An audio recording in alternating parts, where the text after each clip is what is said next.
आज के सत्संग की शुरुआत करते हैं और हम इनवाइट करते हैं किरण खुराना आंटी को, वो आए और अपने सत्संग शेयर करें। प्रणाम, शत शत प्रणाम मेरे प्यारे गुरुजी, नमस्कार गुरुजी, एंड लाख लाख शुक्राना Guruji for taking us into your चरण चरण। जय गुरुजी, प्यारी संगत जी, जय गुरुजी, सारे गुरु परिवार को।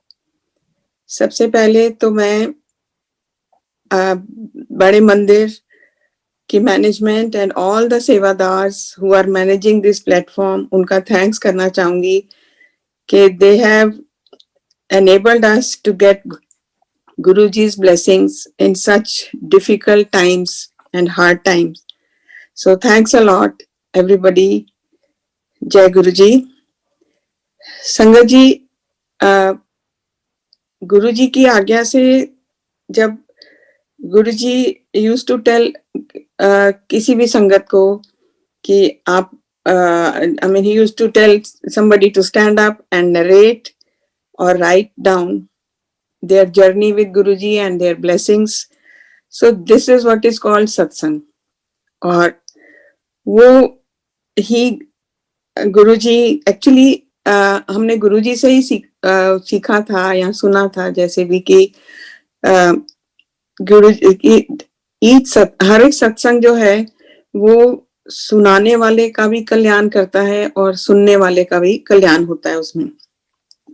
सो यही हम लोगों को कोशिश करनी चाहिए कि हम जितना भी गुरुजी की ब्लेसिंग्स को शेयर कर सकें वो करें, क्योंकि उसी में ही हमें ब्लेसिंग मिलती है। सो गुरुजी के एक्चुअली ये जो सत्संग है ये हमें it's a magnet and it draws the audience into, जैसे हमारे विश्वास को और दृढ़ करता है सुनकर। जो गुरुजी के साथ सत्संग ने समय बिताया है या अभी के भी जो सत्संग है सब, सो वो हमें एक्चुअली और विश्वास दिलाते हैं और गुरुजी के चरणों में श्रद्धा भी हमारे दिल में जैसे और दृढ़ होती है। और जितने भी हमारे मन के क्वेश्चन आंसर्स, क्वेरीज या डाउट्स होते हैं, इफ्स एंड बट्स होते हैं, उन सब का भी हमें आंसर मिलता है उनमें। सो दिस इज ये गुरुजी का दिखाया हुआ बताया हुआ एक सबसे आसान रास्ता है जिसके द्वारा कि हम गुरुजी की महिमा का गुणगान कर सकते हैं, उनकी ब्लेसिंग का शुक्राना कर सकते हैं। सो एक्चुअली हम जैसे ये माने कि अपने आप को कि हम जैसे गुरुजी ने जो पेड़ लगाया था हम उसकी शाखाएं हैं, सबके सब पूरी संगत। और ये शाखाएं जो हैं, इसमें जो पत्तियां हैं वो हर समय गुरुजी का उनके भक्तों के ऊपर के साथ प्यार और भक्तों का जो उनके गुरु हमारे गुरुजी पर विश्वास है, ये उसका गुणगान करते हैं। सो जिसके कारण हम बस इसी के द्वारा हम उनकी महिमा का बखान कर सकते हैं। सो गुरुजी की प्यारी संगत जी, मैंने कभी आज तक पहले कभी शेयर नहीं किया ऐसे माइक्रोफोन पे, वैसे तो कई बार शेयर किया, लेकिन थोड़ा सा हेसिटेंट हो रही थी कि पता नहीं आवाज आप सबको ठीक सुनाई दे रही है कि नहीं। सो प्लीज कुछ भूल चूक हो तो माफ करिएगा। और जो भी यही वो तो हम जानते हैं कि गुरुजी ने ही आज्ञा दी है तो वही बुलवाएंगे, जो भी उनकी आज्ञा होगी वो अपने आप वही शब्द मुंह से निकलते हैं। यही इसी विश्वास के साथ मैं आपको अपनी और अपनी फैमिली की, यानी मेरे हस्बैंड और मेरा बेटा और बेटी, इनका जो हमारी जर्नी है हमारी गुरुजी के साथ, जो उनसे हमें ब्लेसिंग मिली, उन सबको मैं शेयर करना चाहूंगी आप सबके साथ। वैसे तो जैसे गुरुजी कहते थे कि तुम नहीं जानते कि कब से तुम मेरे साथ जुड़े हो, तो यानी हमें कुछ मालूम नहीं कि हम कितने जन्मों से गुरुजी से जुड़े हैं, लेकिन इस जन्म में एटलीस्ट इस जन्म का तो हमें पता है कि हमारी जो सोल की जर्नी है वो पिछली तो हम नहीं जानते, लेकिन इस जन्म में हम गुरुजी से मार्च 2005 में मिले थे, उनकी शरण में आए थे।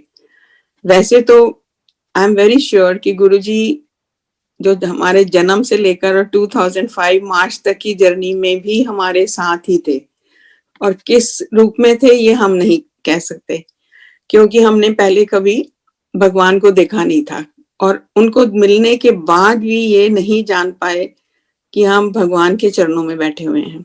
सो गुरुजी, इसके लिए आपसे हाथ जोड़कर माफी मांगते हैं कि हमें क्षमा करना कि हम उस समय आपको नहीं पहचान पाए। सो गुरुजी हमेशा उस टाइम तो नमस्कार ही करते थे, तो हम लोगों को जैसे ये जय गुरु जी कहना और ये सब तो शायद आई थिंक 2007 जुलाई के बाद ही शुरू हुआ है। तो नमस्कार, प्रणाम सारी संगत जी। मैं आपको बताऊं कि एक्चुअली 2003 में मैंने गुरुजी के बारे में पहले सुना था। गुरुजी तो नहीं कह सकती उस टाइम का, जस्ट ये पता लगा था कि कोई है एम्पायर स्टेट में जो कि मानी कष्टों को दूर क्या करते हैं, कि जैसे पंडित या एस्ट्रोलॉजर बताते हैं कि आपके फ्यूचर को या कोई उपाय बताते हैं, तो इस तरह से मतलब है कोई। तो एक्चुअली मैं, जैसे गुरुजी भी हमेशा कहते थे कि जो तुम्हें यहाँ लेके आता है मेरे दर पे, उसका तो हमेशा शुक्राना किया करो। तो मेरी ननद यानी मेरे हस्बैंड की बड़ी सिस्टर बहन जी, उनको किसी ने बताया था कि ऐसे एम्पायर स्टेट में कोई है, तो वो अकेला नहीं जाना चाह रही थी, तो उन्होंने मेरे हस्बैंड यानी अपने भाई को बोला कि तुम मेरे साथ चलो, पहली बार जाना है, मेरे को पता नहीं कौन सी जगह है और वहां कौन है कैसे हैं। तो वो दोनों ढूंढते ढूंढते एम्पायर स्टेट पहुंचे। और थोड़ा सा ये बताना चाहूँ कि संगत जी की जो हमारी फैमिली में ये मेरे हस्बैंड, सारे ब्रदर सिस्टर्स और इवन मेरे रिस्पेक्टेड फादर इन लॉ जो कि नहीं है, तो वो सब पूरी फैमिली खूब एस्ट्रोलॉजर्स और पंडित्स में बहुत बिलीव करते थे। और कहीं से पता लग जाए कि कोई पंडित है या कोई एस्ट्रोलॉजर है कुछ बताने वाला, तो ये लोग एकदम से ढूंढ ढांड के एकदम पहुंचते थे वहां पे। तो वहां भी एम्पायर स्टेट भी ये उसी ख्याल से गए थे कि वहां पर कोई है। वैसे तो सारी फैमिली बड़ी स्पिरिचुअल और मतलब रिलीजियस है और शिरडी साईं बाबा के बड़े पक्के भगत, लेकिन किसी भी एस्ट्रोलॉजर या पंडित को नहीं छोड़ना उन्होंने। तो वे दोनों वहां पहुंचे जब दोपहर के टाइम, और गुरुजी का जो विला यानी वहां पर गए और अंदर पहुंचे तो वहां पर काफी रौनक थी और शादी का माहौल था। शायद मेरे को एग्जैक्टली याद नहीं है, शायद सुधा आंटी की बेटी की शादी थी का कोई फंक्शन था और खाना चल रहा था जैसे। तो इन्होंने किसी से पूछा कि कौन यहाँ कौन है जो बताते हैं या कौन है, हम उनको मिलने आए। तो उन्होंने कहा वो हैं, वो गुरुजी हैं।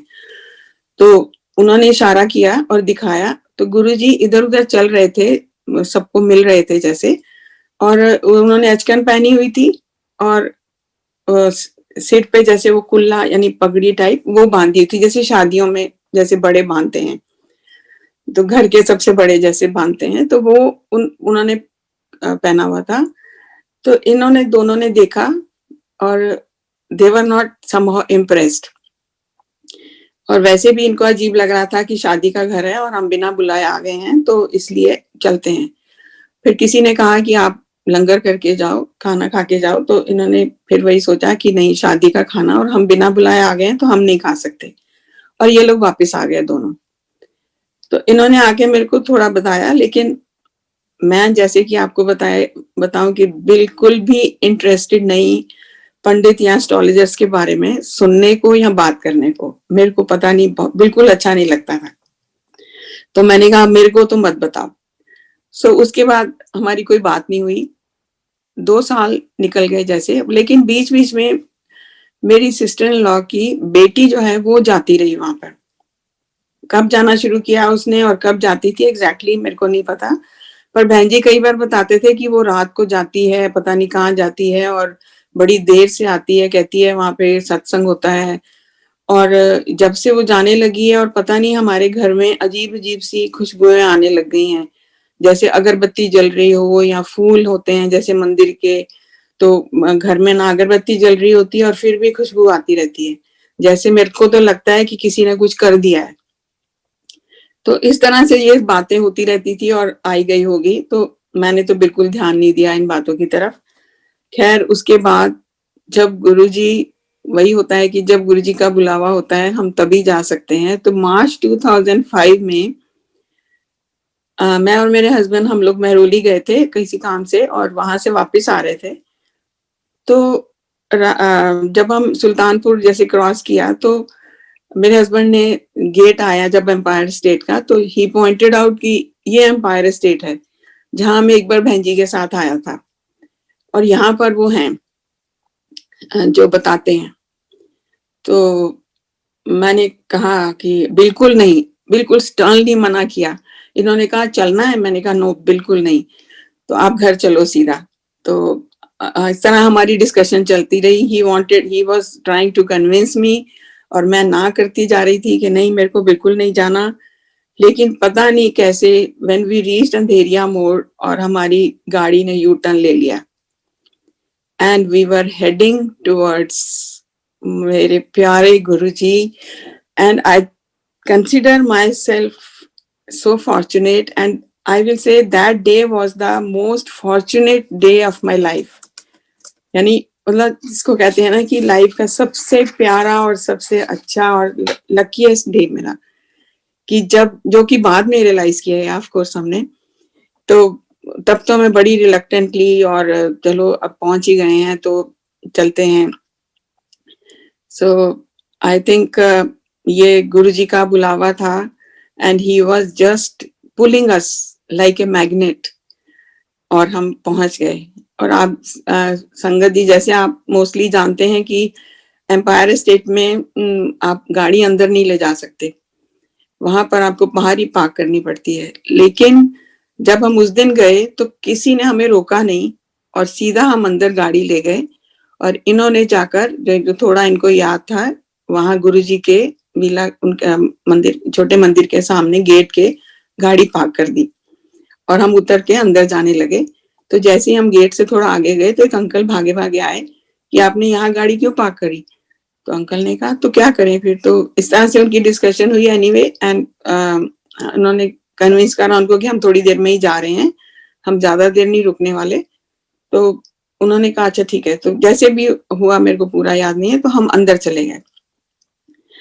संगत जी, जैसे ही हमने उस जो एंट्रेंस डोर है गुरुजी के मंदिर का, वहां एंटर किया, it was a well lit room full of fragrance and full of peace, और उसमें शब्द गुरबानी चल रहे थे।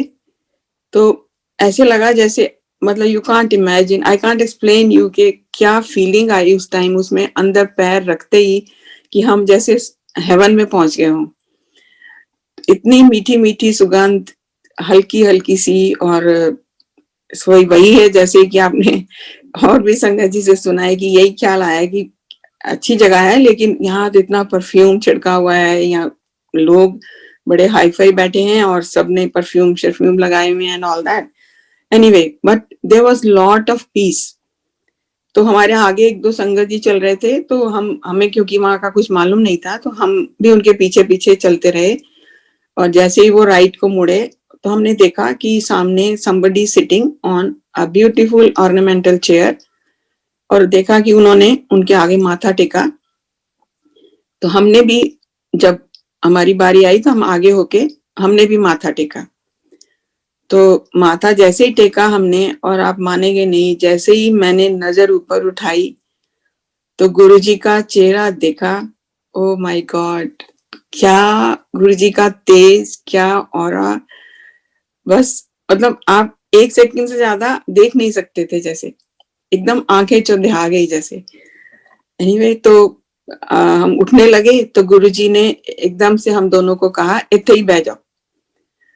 तो उन्होंने हमें अपने चरणों में बिल्कुल सामने हम दोनों को बैठने की आज्ञा दे दी। हम वहीं बैठ गए। तो देखा हमने अपने हाथ चारों तरफ, तो संगत जो और बैठे थे लोग, तो वो उनकी आंखें, मोस्टली सबकी आंखें बंद, एंड एवरीबॉडी वाज मेडिटेटिंग, मतलब शबद गुरबानी को एंजॉय कर रहे थे। तो हम भी बीच बीच में आंखें बंद करती, मैं एटलीस्ट तो खोलती, पर गुरुजी की तरफ देखना बहुत मुश्किल हो रहा था। थोड़ी देर शबद गुरबानी सुनी तो इतने में चाय आ गई। तो अब तो हम चाय प्रसाद बोलते हैं, पर उस टाइम तो मैंने चाय ही सोचा कि जैसे किसी के घर आप जाते हैं और चाय आ जाती है, तो चाय आई तो हमने पहले मना कर दिया, लेकिन उन्होंने, सेवादार जी ने दोबारा कहा तो फिर हमने ले लिया। तो हमने चाय पी, और संगत जी वो चाय, आज तक उस चाय का टेस्ट प्रसाद का मैं नहीं भूल सकती। वो अमृत था। पहली बार ऐसी चाय मैंने मतलब अपनी उस तक लाइफ टाइम में पी थी जैसे। और चाय प्रसाद लिया, और फिर थोड़ी देर में गुरुजी ने इशारा करके हमें आगे और आगे आने को कहा। तो हम दोनों अपने घुटनों पे जैसे आगे हो गए गुरुजी के पास, और गुरुजी ने भी अपना जैसे फेस नीचे करके बिल्कुल हमारे साथ एकदम बड़े प्यार से ऐसे पूछा, क्यों पहली बार आए हो? तो मैंने तो एकदम जवाब दिया, हाँ जी। गुरुजी तो नहीं कहा, क्योंकि मालूम नहीं था कि उनको क्या कैसे एड्रेस करूं। तो हाँ जी बोला खाली। और मेरे हस्बैंड ने भी कुछ सोचा एक सेकंड के लिए, फिर बोला हाँ जी। तो गुरुजी ने एकदम उनको बोला, तू भूल गया, तू तो दूजी बार आया है। सो संगत जी, गुरुजी जानी जान, उनको तो सब पता था, लेकिन हम ही जैसे मंद बुद्धि वाले, या जो भी समझ लीजिए, हमें क्या पता कि वो हम किसके चरणों में बैठे हुए हैं। तो इस तरह से उन्होंने कहा, हाँ जी गुरुजी मैं आया था। गुरुजी ने मतलब जो भी कहा होगा, तो मेरे को पूरा याद नहीं, मैं आया था लेकिन तब आपको मिल नहीं पाया था। तो गुरुजी ने स्माइल किया और ऐसे सिर हिलाया। तो फिर संगत जी, उसके बाद गुरुजी ने हमारे बारे में, हमारी फैमिली के बारे में, बच्चों के बारे में पूछा। तो हमने बताया जैसे कि हमारा बेटा यूएसए में है और बेटी यहाँ पर है। उन्होंने बहुत सारी बातें डिटेल में करी। और अंकल ने तो जैसे होता है ना, आप किसी भी ज्योतिषी या पंडित जी के पास जाते हो तो आप बोलते हो कि मेरी ये प्रॉब्लम है, एकदम से बोलते हो कि हमें ये चाहिए, आप हमें बताइए क्या करना है। तो उन्होंने तो एकदम से एक दो बातें बोली ऐसे, और फिर कुछ और अपने बारे में भी कहा, कुछ अपना ऑफिशियल जैसे उसके बारे में भी उनको बात करी। पर गुरुजी जैसे ज्यादा बच्चों के बारे में ही बात करते जा रहे थे। तो फिर हमने बताया कि हमारी बेटी यहाँ है, तो उन्होंने कहा कल उन्हें लेके आना जी करके। और हमने लंगर प्रसाद भी जैसे हमने देखा, सेवादार जी ने भी बताया कि आप यहाँ बैठिए और लंगर प्रसाद खाया। तो वही पहली बार 4 संगत जी के साथ शेयर करना कुछ अजीब सा लगा, लेकिन जैसे जैसे सब कर रहे थे तो हम देख रहे थे। तो इस तरह करके, और फिर हमें बताया, किसी हम जाने लगे बाहर तो किसी ने कहा आप ऐसे नहीं जा सकते, आप आज्ञा लेके जाएंगे। तो हम लाइन में खड़े हो गए, आज्ञा ली गुरुजी से। फिर गुरुजी ने कहा कल कुड़ी नू लेके आना जी करके, और हम चले गए। So it was, this was our start of journey with Guruji. और उस दिन के बाद मैं तो संगत जी अपने बारे में इतना कह सकती हूँ कि मैं तो जैसे गुरुजी की दीवानी हो गई थी, बस कि बस हर मतलब उनका ख्याल थी दिमाग से जा ही नहीं रहा था मेरे। मैं उन्हीं के बारे में सोची जा रही थी, और वहां उस जगह के बारे में कि कैसी जगह है, कितनी पीस है। और कल का इंतजार करना भी मेरे लिए मुश्किल हो रहा था। फिर बेटी को बताया, वो भी जैसे साईं बाबा कोई, हम लोग जैसे साल में कम से कम 1 2 बार 3 बार नहीं तो 1 बार तो जरूर शिरडी जाया करते थे। तो वो भी साईं बाबा से बहुत अटैच बचपन से ही थी। तो लेकिन हमने उसको कन्विंस किया, और हम नेक्स्ट डे फिर गुरुजी के पास पहुंचे शाम को। तो जैसे ही हम पहुंचे तो फिर गुरुजी ने वहीं उसको आगे बिठाया और बड़े प्यार से उससे बातें करी, बहुत सारा ब्लेसिंग दी उसको। और हमें कहा कि आप कल फिर आना और 1.5 ग्राम का सोने का ओम बनवा के लाना। तो जी करके हम लोग फिर वही लंगर प्रसाद लिया, आज्ञा ली गुरुजी से और आ गए। और हमने कोशिश करी काफी जगह जाकर नेक्स्ट डे कि कहीं से इस वेट का ओम मिल जाए, लेकिन सबने कहा कि 1-2 दिन लगेंगे या जैसे भी। पर संगत जी, जैसे हमें बाद में अब पता लगा है कि गुरुजी जब कुछ आज्ञा देते हैं तो उसका रास्ता भी वही निकालते हैं। तो हम साउथ एक्स मार्केट गए और वहां हम एक ज्वेलर के पास एग्जैक्ट, हम लेट भी हो रहे थे जाने के लिए, लेकिन हम लेकर वहां से हमें मिल गया 5.25 ग्राम का ओम, और हम लेकर फिर बेटी को लेकर और हम एम्पायर स्टेट पहुंचे। तो गुरुजी के जब हमने कहा कि हम गुरुजी ले आए हैं, तो उन्होंने हाथ में लिया और ब्लेस करके बेटी को बोला, उसने गले में गोल्ड की चेन पहनी हुई थी, तो बोले कि इथे पाला एनू। तो उसको थोड़ी पंजाबी जैसे समझ नहीं आती, तो उसको मैंने कहा कि गुरुजी तो मेरे इसको डालने को कह रहे हैं, तो वहीं फिर हमने उसके गले में उसने ओम डाल दिया। तो ये उसको गुरुजी की ब्लेसिंग मिली। और फिर उसके बाद और गुरुजी ने साथ ही आज्ञा दी कि तुसी ऐतवार आया करो दोनों, और ए कल्ली आएगी वीरवार मेरे कोल। हाँ जी करके हम आ तो गए, लेकिन अब मैं सोचती रही, मेरे हस्बैंड का तो मेरे को मालूम नहीं, लेकिन मैं तो बस इतना सोचना शुरू हो गई कि अकेली लड़की को कैसे भेजेंगे। तो खैर एनीवे, जो भी था गुरुजी की आज्ञा थी या उनकी जो भी इच्छा थी कि वो ऐसे आए, तो वो जाती थी थर्सडे और हम जाते थे संडे को। और कई बार मैं तो अकेली भी जाती थी, क्योंकि अंकल कई बार नहीं जा पाते थे, तो मैं अकेली भी चली जाती थी, क्योंकि मेरे को तो इतनी अट्रैक्शन थी, जैसे गुरुजी पुल करते थे कि बस संडे का मैं इंतजार करती रहती थी। और शुरू में मैं कई बार बेटी के साथ भी जाती रही, जिस दिन मेरे को ज्यादा दिल में कुछ डर लगे, ऐसे ख्याल आता था कि इतना खराब जमाना है, क्योंकि कभी कभी वो जाती थी और बड़ी देर से आती थी, तो मैं सारा टाइम उसके साथ फोन पे रहती थी रास्ते में, कि जब तक वो घर ना पहुंच जाए, कि इतना रात हो गई है। और उस टाइम पे बसंत कुंज की रोड और ये रोड्स काफी सुल्तान, मतलब आगे अंधेरिया मोड़ तक भी काफी सुनसान होता था जैसे, तो डर लगता था कि रात को गाड़ी चला के आ रही है अकेली, कुछ हो जाए। तो मैं फोन पे रहती थी। तो एनीवे फिर और कभी कभी चली भी जाती थी उसके साथ। तो 1-2 बार तो गुरुजी ने देखा, फिर एक दिन मेरे को डांटा कि तू क्यों आनी है। मैं क्या ना इनू कले आना है। एनीवे फिर भी मेरे को दिल में इतना डर बैठा हुआ था, तो मैं फोन करती रहती थी उसको। इवन जबकि रात के जैसे 12 बज जाने, 11 बजने, तो मैंने उसको फोन करने शुरू करने की, कब आ रही है, कब आ रही है। तो अगली बार जब मैं गई तो गुरुजी ने फिर डांटा, क्यों फोन करती रहनी है, बेटी मेरे को बैठी हुंदी है। हाँ जी गुरुजी करके फिर भी समझ नहीं आई। फिर हमने तब तक मंडे को बड़े मंदिर जाना शुरू कर दिया था। गुरुजी का बड़ा मंदिर तो आप सब जानते हैं, हम लोग इतने हैरान हुए पहली बार जब गए कि ऐसा मंदिर हमने आज तक कहीं नहीं देखा था, कि जिसमें ना कोई पुजारी, ना कोई पंडित, ना कोई चढ़ावा, कुछ नहीं, बस जाओ, शब्द कीर्तन सुनो, मत्था टेको और ब्लेसिंग लेके आ जाओ।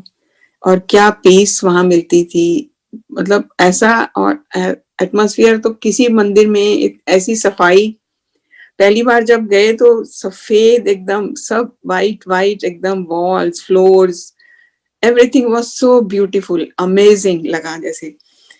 तो फिर हमने मंदिर जाना शुरू किया। तो वहां पर एक्चुअली जब गुरुजी के यहाँ हम एम्पायर स्टेट जाते थे, तो वहां का गुरुजी का डिसिप्लिन बहुत अच्छा था। ना तो हम किसी से बात कर सकते थे, बिल्कुल भी संगत जी के साथ, किसी के साथ भी हम कोई बातचीत नहीं कर सकते थे।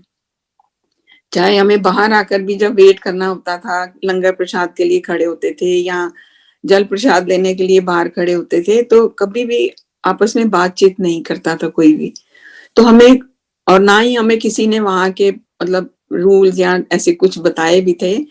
तो जो हम देखते थे रोज सीखते जा रहे थे धीरे धीरे, और गलतियां भी करी होंगी कई, तो गुरुजी से उसके लिए भी माफी मांगते हैं। तो जब बड़े मंदिर जाना शुरू हुए, तो जैसे बाय फेस कुछ कुछ संगत को तो पहचानने लग गए थे, जो बाई चांस वहां संडे को भी दिखते थे हमें। तो एक आंटी वहां पर, मेरे को याद है, हम गुरुजी के किचन के बाहर जो गुरुजी का रूम है जहाँ पर अब सारे उनके चोले और वो सब हैं, तो उनके सामने जो उस एरिया में हम खड़े थे, तो एक आंटी आई और बोलती हैं कि आप संडे को आते हैं? तो जब आप पहले दिन आए थे तो मैंने सुना था गुरुजी आपको कह रहे थे कि आप संडे आया करो और अपनी बेटी को अकेले भेजा करो। पर मैंने देखा है आप कभी-कभी उसके साथ आते हो। तो ऐसा आप मत करिए, गुरुजी का हुक्म है, उनका कुछ पर्पस होगा इसमें तो उसको मानिए आप। तो उस दिन से मैंने गुरुजी आप संगत जी ये सोच लिया कि ये यहाँ खड़े मेरे को जैसे गुरुजी का मैसेज मिला है, हुक्म मिला है, तो अब मैं कभी नहीं जाऊँगी। और कोशिश करूँगी कि कोई चिंता भी ना करूँ उसके बारे में।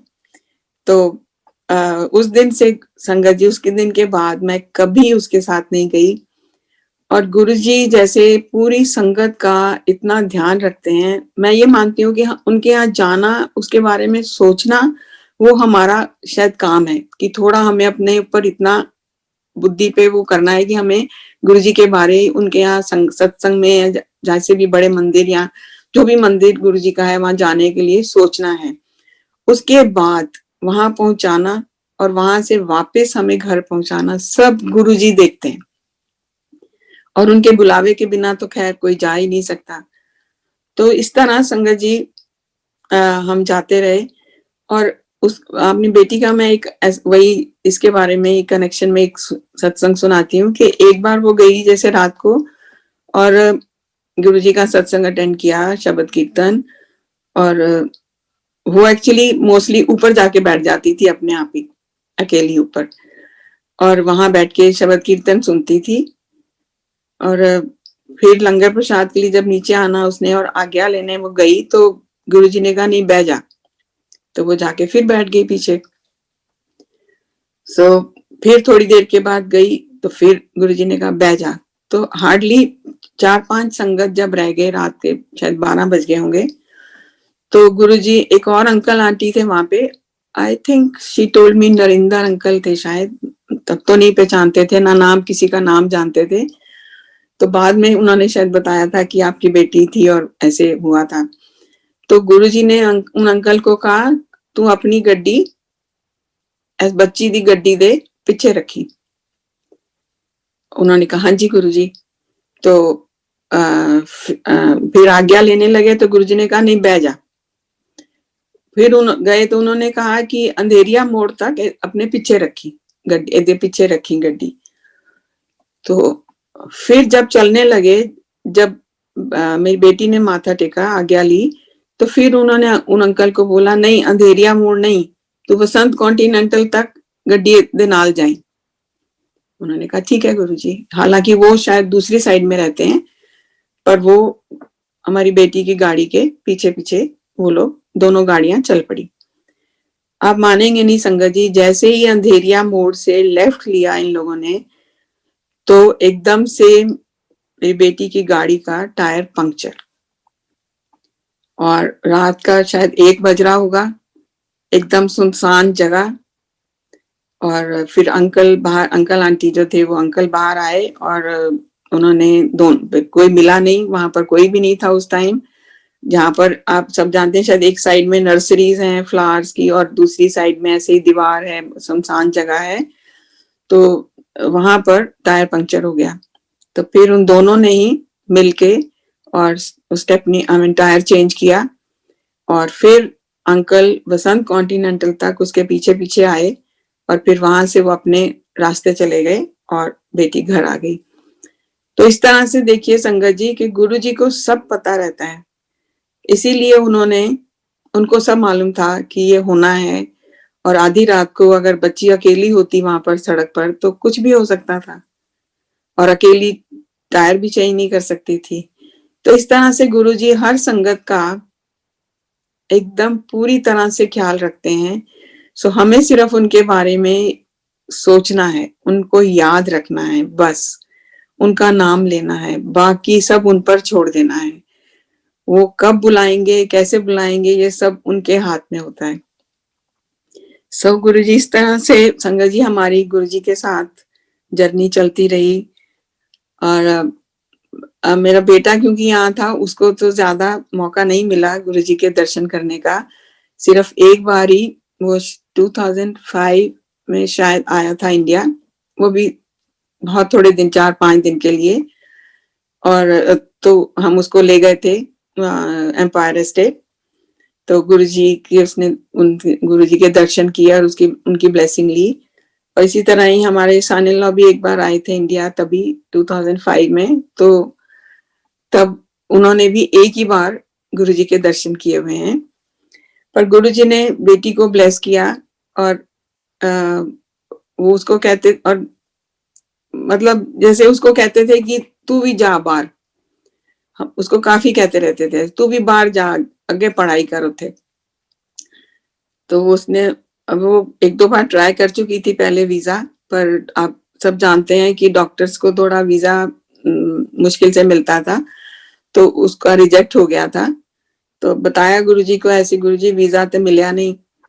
तो गुरुजी ने कहा कोई नहीं, वीजा आंदा पे है, तू तैयारी कर। तो बस गुरुजी ने उसको ब्लेस किया, उसको यूएस से उसको भी भेज दिया और उसने वहां रेजिडेंसी करी, फिर फेलोशिप करी और शादी भी हुई और उसको गुरुजी ने एक बेटी और बेटे से ब्लेस किया। सो इस तरह से गुरुजी के साथ हमारी जर्नी चलती रही। और हम बड़े मंदिर भी जाते थे और बीच में अंकल ने जैसे थोड़ा कभी-कभी कम कर दिया था जाना, लेकिन मैं तो अकेले ही, जैसे ड्राइवर शाम को चला जाता था, फिर भी मैं अकेले ही बिल्कुल ड्राइव करके और जाती थी। और रात को चाहे गुरुजी जितने बजे भी आज्ञा दें, 1 बजे, 2 बजे, कुछ डर नहीं लगता था और आराम से घर वापस पहुंच जाती थी। तो इस तरह से गुरुजी ने ब्लेस किया। अब मैं आपको संगत जी अपना एक, जो गुरुजी से मेरे को एक ब्लेसिंग मिली, जो कि बहुत देर में उसको मैंने एज ए ब्लेसिंग रियलाइज किया। जब वहां गुरुजी के पास जाना शुरू किया था, तो उसके बारे में मैंने कभी सोचा नहीं था कि, क्योंकि एक्चुअली आपको मालूम ही है कि हम जब हर एक की लाइफ में कुछ ना कुछ उतार चढ़ाव आते हैं, और at that time in 2005 also we were going through a very rough patch of our life. तो और इतनी प्रॉब्लम्स थी कि अपने बारे में तो वैसे ही मतलब कभी सोचा ही नहीं था। तो जैसे मेरे को एक्चुअली कई सालों से प्रॉब्लम थी कि मेरी फूड पाइप में हर्निया थी और मैं सॉलिड फूड नहीं खा सकती थी आसानी से। जैसे खाना भी खाना तो 1-2 बाइट खाने और मेरे को फिर 1-2 सिप पानी पीना पड़ता था, और तभी नहीं तो लगता था कि खाना जैसे अड़ गया फूड पाइप में। तो जब पहले दिन हम तो दोनों ही थे, तो किसी तरह से मैंने थोड़ा-सा लंगर प्रसाद लिया।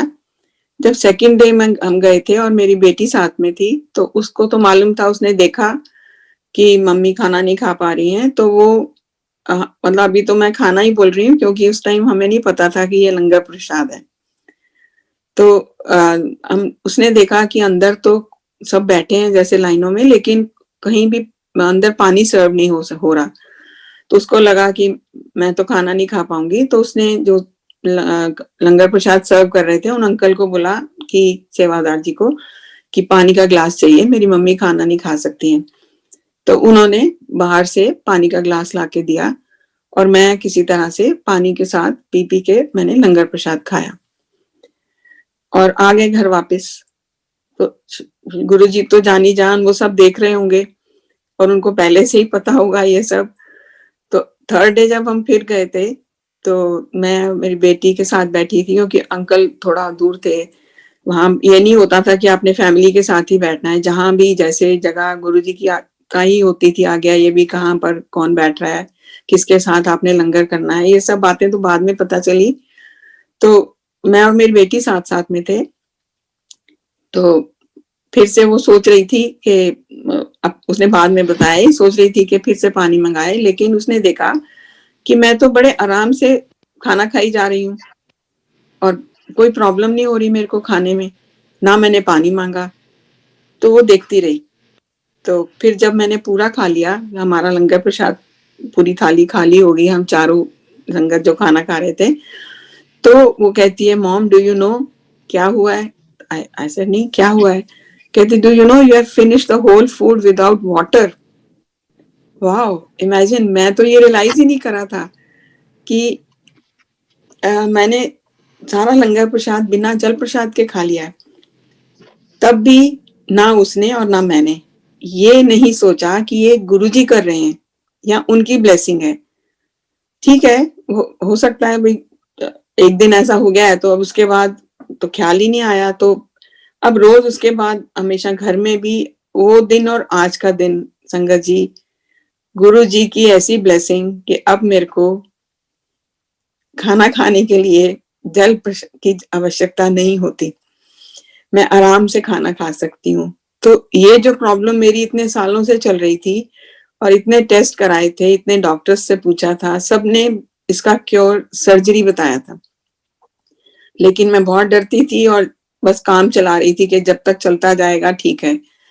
तो काम चल रहा था, लेकिन प्यारे गुरु जी ने एक लंगर प्रसाद से मेरी वो सालों की प्रॉब्लम को बिना किसी सर्जरी के, बिना किसी उसके दवाई के ठीक कर दिया। शुक्राना गुरुजी, लख लख शुक्राना। और इसको मैंने आई थिंक कई सालों तक, आप मानोगे नहीं संगत जी, ये नहीं सोचा कि गुरुजी की ब्लेसिंग की वजह से हुआ है ये मेरे साथ। नहीं, यही सोचा कि एक प्रॉब्लम थी, खत्म हो गई। इसी तरह से ही मेरे को कुछ एक माइग्रेन की भी प्रॉब्लम थी बड़े सालों से, जैसे हेडेक हो जाती थी और साथ में वॉमिटिंग और ये सब। It used to be very acute. फिर बाद में कुछ सालों से कम थी, लेकिन फिर भी होती थी। और वो भी कब ठीक करी गुरुजी ने, आई डोंट रिमेम्बर रियली। आज तक मेरे को वो दिन याद नहीं है कि मेरे को कब से वो प्रॉब्लम भी मेरी खत्म हो गई। सो गुरुजी की ब्लेसिंग्स इतनी हिडन ब्लेसिंग्स होती हैं संगत जी कि हमें पता ही नहीं लगता, क्योंकि हमें तो सिर्फ वही दिखता है जो हमें चाहिए, और हम वही सोचते हैं कि हम इस दर पे जा रहे हैं तो हमारा ये काम हो रहा है तो चलो ठीक है, ये हमें चाहिए या हम चाहते हैं। लेकिन गुरुजी तो हर पल हमें ब्लेसिंग दे रहे हैं। और खासकर आप देखिए इस इतने हार्ड टाइम में, इतने डिफिकल्ट टाइम में, अगर हम गुरुजी का नाम ले पा रहे हैं और हम जिंदा हैं, तो वही सबसे बड़ी ब्लेसिंग है। तो गुरुजी क्या ब्लेसिंग देते हैं, कब देते हैं, हम कुछ नहीं जानते। सो बस इसलिए हमें केवल उनका शुक्राना शुक्राना करना चाहिए। और कहते हैं ना, जैसे आज का पहला शब्द कितना अच्छा था कि गुरु का नाम ही अगर हम मांग लें, गुरु को ही मांग लें, तो उसमें सब कुछ मिल जाएगा हमको। पर ये सब मानना बहुत मुश्किल है हमारे लिए, हम लोगों की बुद्धि इतना नहीं समझ पाती। और हम तो, हमारी डिमांड्स और हमारी लिस्ट जो होती है इतनी लंबी होती है कि हम मटेरियलिस्टिक चीजों में पड़े रहते हैं। और गुरुजी हमेशा कहते थे कि जो मैं देना चाहना वो कोई नहीं मंगदा थे। सो हमें मांगना नहीं है, उनको मानना है। जैसे कि हम इतना बार सुन चुके हैं, फिर भी हम उतना नहीं अपने आप को, उतना हमारे विश्वास को पक्का कर पाते कि हम उनकी ब्लेसिंग्स को पूरी तरह से ले सकें। तो इस तरह से गुरुजी ने मेरे को भी ब्लेस किया। हालांकि मैंने कभी अपने बारे में उनसे ना कोई बात करी, अपनी तकलीफ के बारे में, यानी किसी फिजिकल प्रॉब्लम के बारे में तो मैंने अपनी कभी बात नहीं करी उनसे। बस दूसरी प्रॉब्लम, बच्चों की, ये वो सब, उन सब के बारे में कई बार गुरुजी से बात करती थी। गुरुजी ने बहुत ब्लेस किया। और पर डर लगता था, मैं आपको बताऊं संगत जी, मैं कभी गुरुजी के सामने बैठ के बात नहीं करती थी। मैं हमेशा पीछे खड़ी हो जाती थी उनकी चेयर के, और फिर नीचे झुक के उनके कान के पास वहां खड़े होके बोलती थी कि गुरुजी मेरे को आपसे ये बात करनी है। और गुरुजी उसका एकदम से जवाब भी देते थे, जैसे ब्लेस करते थे। तो उनके साथ आंख मिलाना या उनके साथ सामने खड़े होके बात करना तो बहुत मुश्किल था। तो लेकिन गुरुजी भी, ये भी उनकी मर्जी पे होता था, मौज होती थी कि कब वो आपसे बात करेंगे और कब नहीं करेंगे। क्योंकि हम कई बार ऐसा होता था कि हम जैसे धीरे धीरे समझ में आने लगा कि थोड़ा छुप के बैठने लग गई। स्पेशली जब मैं अकेली होती थी और गुरुजी से कुछ बात करनी होती थी, तो मैं छुप के थोड़ा पीछे होके बैठ जाती थी, लंगर प्रसाद लेके जब बाहर से हाथ धो के आते थे, कि कहीं गुरुजी देख ना लें और ऐसे इशारा करके बुला ना लें। तो मेरे को तो बैठना है, आज उनसे बात करनी है। और गुरुजी तब तो एकदम से ऐसे झुक के, उनको तो सब पता रहता था कौन पिलर के पीछे बैठा है, कौन कहाँ बैठा है, और वो एकदम से बुलाते थे, चलो किरण आंटी शो खत्म कर चलो। So we had to go. और कभी ये सोच के जाते थे जैसे कहीं जाने का प्रोग्राम है या कुछ वैसे काम है कि आज तो जल्दी से बस लंगर प्रसाद लेके और गुरुजी से आज्ञा लेके घर आ जाना है या कहीं जाना है। तो उस दिन तो गुरुजी से कितनी बार, 2-3 बार कम से कम आज्ञा ले लो, और गुरुजी हमेशा जाओ बह जाओ करते थे। तो हम जाना गुरुजी के पास और वहां से उनकी आज्ञा मिलनी, वो सब उनके हाथ में होता था कि हम कब उनसे आज्ञा लेकर वो कब आज्ञा देंगे हमें जाने का। और हम अब सच में इतना अंदर से अपने आप को वो करते हैं कि मैं माफी मांगती हूँ कि गुरुजी तब हमें मिल रहा था मौका, और हम क्यों कई बार जैसे जाने की जल्दी में होते थे, हमने क्यों वो टाइम ऐसे अपनी इस छोटी सोच की वजह से हमने वो उसको गवा दिया।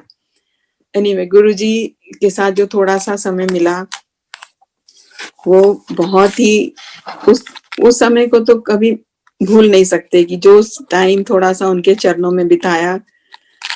फिर हमें बड़े फंक्शंस के बारे में पता लगा, तो गुरुजी के साथ बड़े मंदिर में हमने 2005 का बड़ा function, I think new year का ही 31 दिसंबर का पहली बार मनाया था गुरुजी के साथ। और उस टाइम पे मेरे को याद है गुरुजी का जो सिंहासन सोफा होता था जैसे, जिसके ऊपर वो बाहर शिव मूर्ति और बड़े मंदिर हॉल के बीच में जो खाली जगह है वहां पर उनका सोफा था, और थोड़ी संगत वहां बैठी थी, और बाकी जो सामने जहां अब गुरुजी का समाधि मंदिर है वहां पर स्टेज होता था, और वहीं पर परफॉर्मेंसेस और आई थिंक उसमें हंसराज हंस और कई ऐसे सिंगर भी आते थे और परफॉर्मेंसेस और डांस होता था। तो वो सब हमने देखा, बहुत ही जैसे आनंद वाला हमेशा वो दृश्य होता था। पर 2006 में तो सारे बड़े फंक्शन, शिवरात्रि, देन वैसाखी, गुरुजी का बर्थडे और न्यू ईयर तो मेरे को याद है तब अंदर हॉल में था, संगत बढ़ गई थी, और गुरुजी ब्यूटीफुल येलो चोले में वैसाखी में अंदर बैठे थे और वहां आशीर्वाद दे रहे थे इस पूरी संगत को। और रात को बहुत देर तक फिर हमने हॉल में ही अंदर जैसे डांस और कितने ही डांस परफॉर्मेंसेस भी हुए। तो वो जो क्षण गुरुजी के साथ बिताए हैं, जो उन्होंने हमें ये दिया, उसको तो एक्सप्लेन करना बहुत मुश्किल है।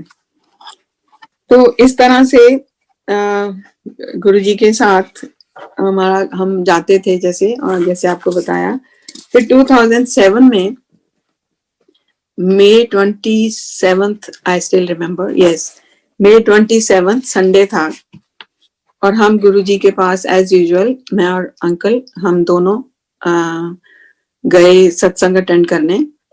और आज्ञा लेने के टाइम हमने गुरुजी को कहा कि गुरुजी हम जा रहे हैं, बच्चे बुला रहे हैं यूएसए, और हम जा रहे हैं 29th की हमारी टिकट है, हम यूएसए जा रहे हैं बच्चों के पास। तो गुरुजी ने स्माइल किया, बड़े प्यार से देखा और बोला हाँ ठीक है, जाओ ऐश करो, जाओ। So these are his last words I remember, which I heard from his mouth. And उनके, क्योंकि पर हमें ये तब तो नहीं मालूम था कि जब हम वापस आएंगे 2 जुलाई को तो गुरुजी के दर्शन नहीं होंगे। So संगत जी, that was the last दर्शन जो गुरुजी ने के साथ हमने जो समय बिताया। और जब हम वापस आए संगत जी और वहां थे, और हमारे पास किसी संगत का ना तो फोन नंबर था और ना अभी ज्यादा हम जैसे आपको बताया किसी से बातचीत होती थी, सिर्फ सिंगला अंकल और विपी अंकल को जानते थे, लेकिन उनका भी फोन नंबर नहीं था, जैसे था भी लेकिन हमने कभी फोन ऐसे किया नहीं था। तो ना हमें पता लगा कि ऐसे कि 31 जुलाई को गुरुजी ने मां समाधि ले ली है।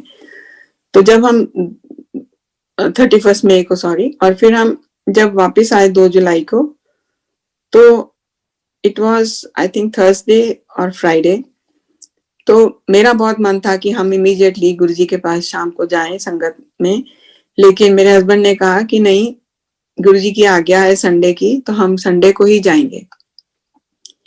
तो हम संडे को एज यूजुअल अपना तैयार होके एम्पायर एस्टेट गए और वहां गाड़ी पार्क करी बाहर और अंदर गए जब हम, तो एम्पायर एस्टेट में बिल्कुल अंधेरा बाहर, जबकि जब हम पहले जाते थे तो एकदम जैसे दिन चढ़ा होता था, इतनी लाइट और इतनी रौनक सब, मतलब it used to be really nice. तो हम बड़े हैरान कि ये क्या है, आज यहाँ कोई भी नहीं है। तो हमने सोचा दिल में कि गेट पे ही खड़े हुए कि शायद बड़े मंदिर में कोई फंक्शन होगा इसलिए यहाँ पर कोई नहीं है। और हम जैसे ही अंदर गए, थोड़ा देखा तो वहां एक चेयर पे बाहर एक लड़की बैठी थी। तो हम आगे जाके उनसे पूछा तो उन्होंने कहा वो थी गुरुजी की भतीजी, बाद में पता लगा हमें। तो हम गए तो उनसे हमने पूछा कि आज क्या बात है, आज यहाँ संगत नहीं है? तो उन्होंने कहा कि नहीं, अब अभी यहाँ नहीं हो रही संगत। तो हमने कहा क्यों, क्या हो गया? कहते अच्छा आपको मालूम नहीं है कि, फिर उन्होंने बताया गुरुजी के बारे में। तो संगत जी वो सुन के तो जैसे हमारे पैरों थले जमीन निकल गई और इतना जैसे बस ऐसे लगा कि जैसे होता है ना कि आप ऑर्फन हो गए, सच में वही फीलिंग आई कि अब क्या होगा, गुरुजी के बिना अब हम क्या करेंगे। तो उन्होंने कहा आप अंदर जाइए, तो उन्होंने फिर हमें अंदर भेजा। तो अंदर जैसे ही हम गए तो वहां पर जहाँ गुरुजी बैठे होते थे और आज भी वही वहां पर यही स्वरूप जो गुरुजी का ये ग्रे एंड व्हाइट चोले में है बड़ा, ये उनकी चेयर के ऊपर ये स्वरूप पड़ा था। बस देखते ही तो एकदम आज भी वो सोच के कि ये क्या हो गया, तो बस रोना ही बंद नहीं हो रहा था। और लेकिन वहां इतने में सुधा आंटी थी, सिंगला अंकल थे, उन्होंने हमें बिठाया और उस दिन भी हमें गुरुजी ने चाय प्रसाद दिया, लंगर प्रसाद करवाया और सिंगला अंकल ने बोला कि गुरुजी की आज्ञा है, कोई नहीं रोएगा बिल्कुल, तो आप प्लीज आप रोना बंद करिए। तो खैर किसी तरह से उस दिन भी जैसे हम गए हैं और गुरुजी, और तब तक मैंने देखा था संगत जी के गुरुजी ने कभी भी, आप चाहे बड़े मंदिर जाओ या छोटे मंदिर, कभी गुरुजी के यहाँ से प्रसाद या चाहे प्रसाद मिले खाली या प्रसाद भी मिले, उसके बिना गुरुजी ने कभी नहीं भेजा हमको। तो इस तरह से हमें जब पता लगा, फिर उसके बाद काफी समय तक तो जैसे हिम्मत ही नहीं होती थी जाने की, ना बड़े मंदिर ना छोटे मंदिर। तो कुछ समय लग गया हम लोगों को।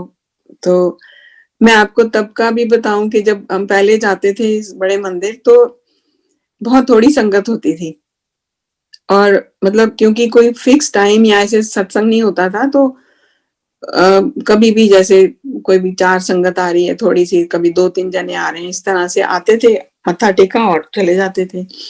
तो हम भी जब जाते थे, जैसे होता है ना कि शुरू शुरू में जाने लगे कि शिव जी के मंदिर जा रहे हैं मंडे को, तो रास्ते में से दूध की थैलियां ले लेनी, कभी फिर पता लगा कि गुरुजी को समोसे कौन सी दुकान के अच्छे लगते हैं, कुछ समोसे ले जाने, कभी जलेबियां ले जानी, और जाकर वहां माली अंकल होते थे बस, और 2-4 संगत होती थी, तो माली अंकल ने चाय बनानी और फिर चाय प्रसाद लेके हम लोग आ जाते थे। तो इस तरह से यहाँ कोई और संगत प्रसाद जलेबियां हम होती, प्रसाद होता लेकिन केवल जलेबियां और समोसे का था।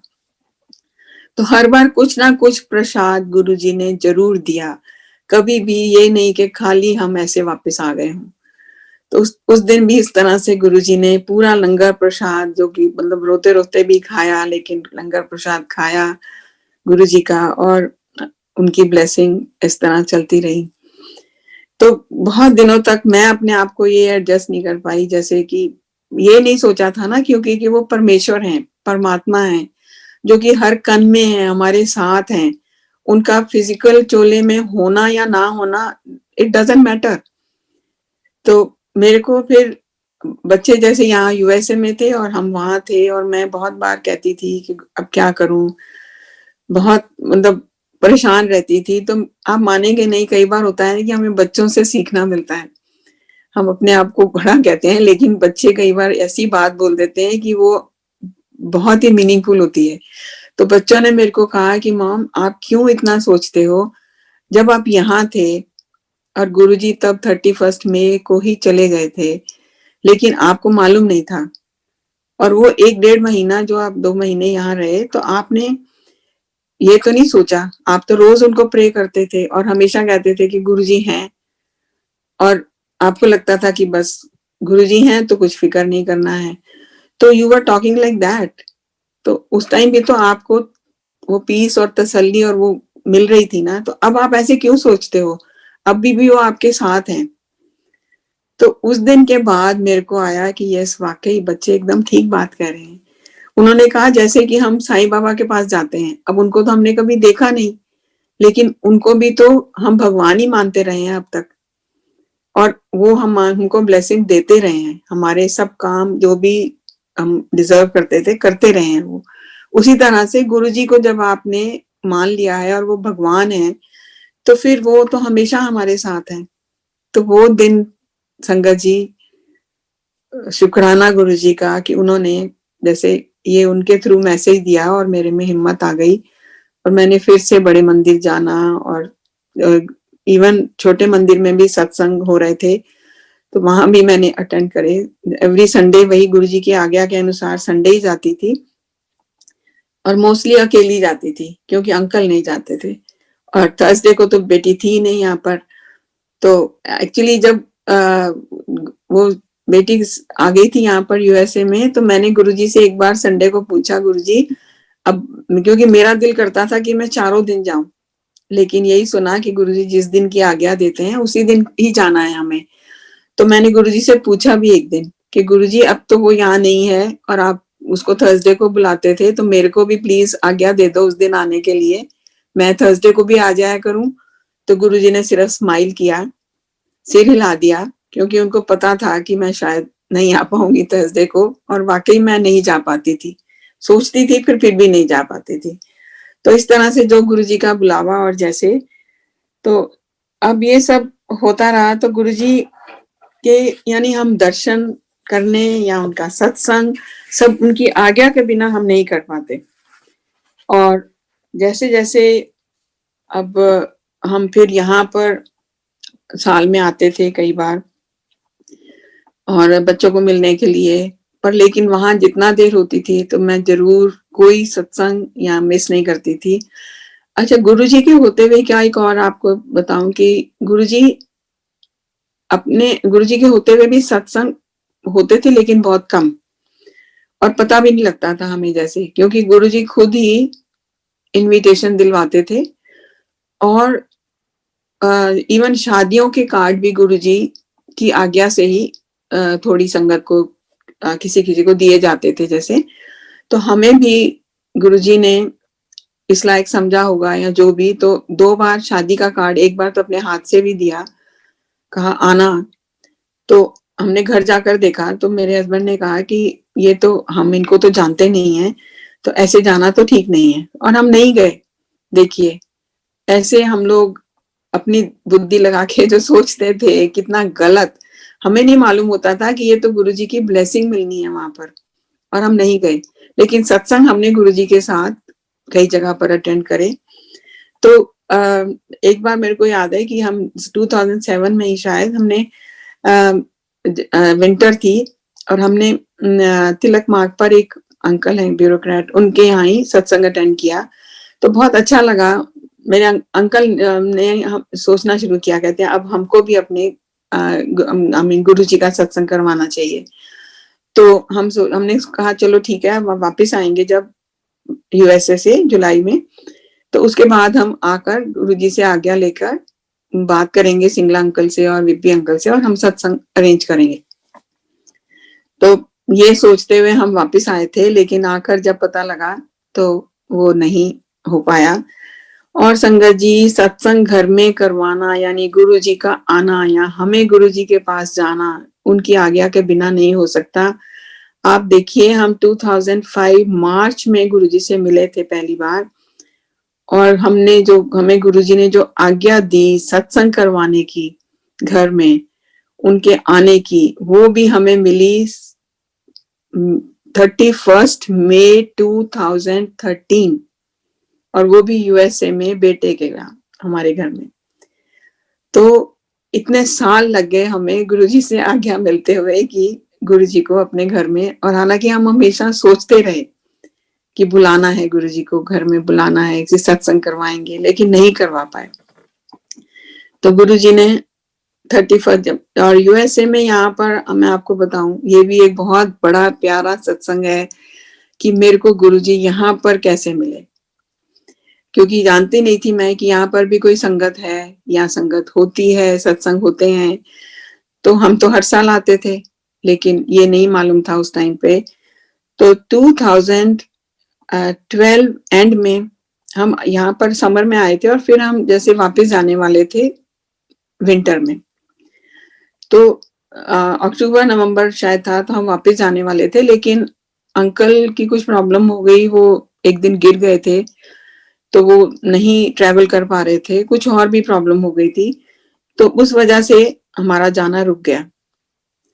तो मैं बहुत गुरुजी की स्वरूप के आगे रोज सुबह जैसे प्रार्थना करनी, उनको अरदास करनी, गुरुजी आप ये क्या इतना मुश्किल समय फिर से आ गया है ऐसे, और कब हम जा पाएंगे इंडिया, कब मैं बड़े मंदिर जा पाऊंगी, और मैं वहां होती तो मैं रोज जाती, आपको अरदास करती, तो आपसे इस प्रॉब्लम से निकालने का जैसे कुछ सॉल्यूशन। लेकिन मतलब मैं रोज सुबह रोती थी जैसे। तो हफ्ता 10 दिन ही हुआ होगा ऐसे, क्योंकि मालूम नहीं था कि 2 महीने तक तो अभी ये ट्रैवल नहीं कर पाएंगे। तो हफ्ते 10 दिन के बाद ही मेरे को, जैसे सुबह बेटा चला जाता था ऑफिस, तो मैं लैपटॉप खोल के कभी कभी ऐसे कुछ भी ईमेल वगैरह चेक करने के लिए बैठ जाती थी। तो जैसे मैंने लैपटॉप खोला उस दिन सुबह, I still remember it was 6th of January 2013, और मैंने लैपटॉप खोला जब ब्रेकफास्ट वगैरह करने के बाद, तो एकदम से उस पे यूएसए का पूरा मैप स्क्रीन पे आ गया, और उसमें फ्लैग्स लगे थे, 3-4 जगह शायद फ्लैग दिख रहे थे ऐसे रेड कलर के, और उसके नीचे किसी किसी का नाम और फोन नंबर वगैरह लिखा हुआ था, और ऊपर था गुरुजी सत्संग। ओ माय गॉड, गुरुजी का नाम पढ़ते ही मैं तो एकदम से वो हो गई, और देखा, और फिर हम जैसे फ्री माउंट में रहते थे, तो मैंने देखा तो फ्री माउंट ही लिखा था उसमें, एक न्यूयॉर्क न्यू जर्सी लिखा था शायद, और फिर फ्री माउंट लिखा था, और उसमें संदीप आंटी का नाम, और उसके नीचे उनका फोन नंबर नहीं था, बाकी सबके फोन नंबर थे, केवल ईमेल दिया हुआ था, एड्रेस। तो मैंने पढ़ा, और अरे ये क्या, फोन नंबर होता तो मैं अभी फोन करती, लेकिन एनीवे मैंने जल्दी से I just road 2 lines email की लिखी उनको, और उसमें अपना फोन नंबर लिख दिया। बस अब ये सोचने बैठ गई कि पता नहीं वो आंटी रोज देखती होंगी ईमेल या नहीं, कब देखेंगी, कब मेरे को फोन आएगा उनका, और कब मेरे को गुरुजी के सत्संग के बारे में पता लगेगा कि क्या है यहाँ पर, कैसे है। तो इतने में आप मानेंगे नहीं संगत जी, विद इन 5 मिनट्स भी नहीं गुजरे होंगे कि उनका फोन आ गया, और उन्होंने मेरे को बताया। मैंने उनको जैसे बताया कि हम दिल्ली से हैं, और गुरुजी का मेरे को यहाँ पर आपने जैसे मेरे को मैंने देखा है इसके ऊपर। तो शी टोल्ड मी कि आंटी, एक तो कल ही सत्संग था हमारा, यहाँ हमारे सत्संग होता है तो मोस्टली महीने में 1 बार होता है, यहाँ इस बार 2 बार है, और कल ही था 5 तारीख को किसी के घर में, और अब 26 जनवरी को है। उन्होंने नाम बताया, एड्रेस बताया कि आप वहां आइए। तो इस तरह से देखिए, आप ये देखो गुरुजी ने कैसे मेरे को रास्ता दिखाया, यहाँ पर अपने दर्शन कराए, संगत के दर्शन कराए, उनसे मिलवाया। तब तो बहुत थोड़ी सी संगत होती थी, तो तब 26 जनवरी को 13 में फर्स्ट टाइम मैं, अंकल और हमारा बेटा, हम तीनों सत्संग अटेंड करने गए। हमारे बेटे ने तो पहली बार सत्संग अटेंड किया था, जैसे उसको भी बहुत अच्छा लगा।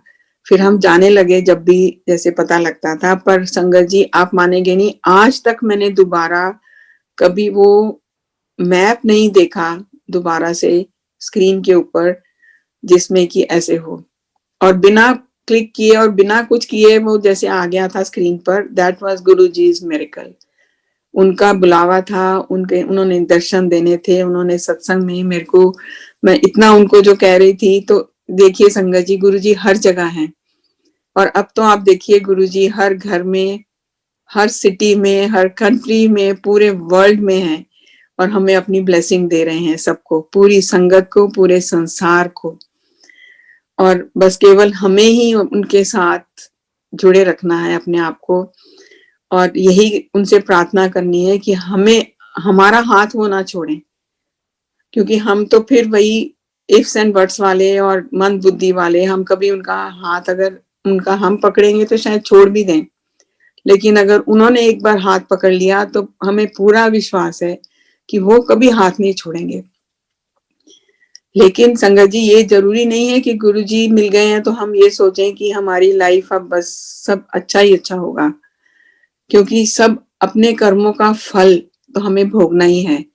ये तो गुरुजी हमेशा ही कहते थे कि 90% चाहे मैं अपने पे ले लेता हूँ, लेकिन 10% तो आपको खुद भोगना ही भोगना है।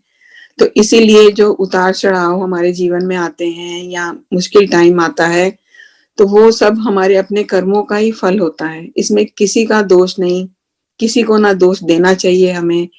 बस गुरुजी अगर हमारे साथ हैं, उनकी प्रोटेक्शन का अम्ब्रेला हमारे ऊपर है, तो वो टाइम भी वो निकाल देते हैं। तो हमें उन्हीं में ही श्रद्धा और विश्वास रखना है।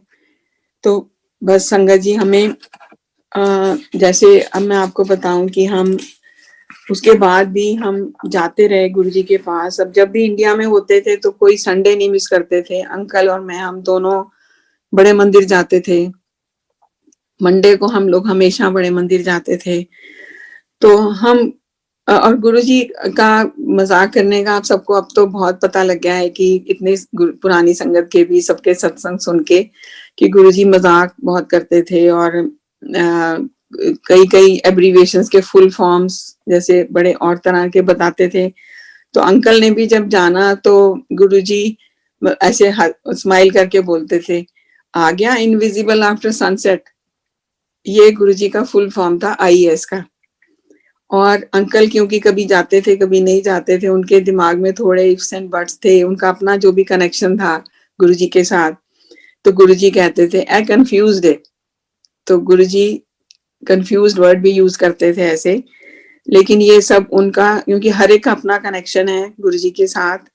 लेकिन आई थिंक 2010 ऑनवर्ड्स अंकल इतने ज्यादा, रादर आई विल से कि ज्यादा रेगुलर तो 13 के बाद हुए, जब यहाँ पर सत्संग अटेंड किया। फिर उन्होंने ना तो यहाँ का कोई सत्संग मिस किया कैलिफोर्निया का, और ना ही जब हम इंडिया में होते थे तो वहाँ का संडे और मंडे हम बड़े मंदिर जाते थे। तो वो सब चलता रहा। लेकिन फिर हम कितना भी कह लें कि हमें पूरा विश्वास है, हमारा कनेक्शन है गुरुजी के साथ, लेकिन कभी कुछ ऐसा समय आता है कि जैसे 4 नवंबर 2018 में गुरुजी ने अंकल को अपने पास बुला लिया। और जब ऐसा समय आता है तो हम अपना विश्वास थोड़ा कुछ भी हो, कुछ समय के लिए तो खो ही देते हैं। जैसे हम कितना भी कहें कि हम बिल्कुल गुरुजी के साथ हैं, हम गुरुजी को मानते हैं, हमें पता है गुरुजी हमारे साथ हैं। तो अंकल काफी दिन आईसीयू में रहे और फिर गुरुजी उनको ले गए। तो मैं अब यही मानती हूँ कि उन्होंने जो पिछले उनके कर्म थे सब कटवा के और फिर उनको अपने पास ले गए। तो संगत जी, ये क्या जो भी उनको तो गुरुजी का भाना हमें मानना है, और ये सब तो उनके हाथ में है, उसमें कुछ नहीं कहा जा सकता।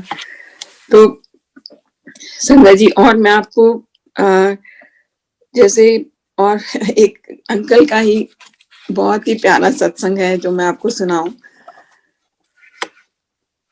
गुरुजी, अंकल का बर्थडे 3 जनवरी को होता है।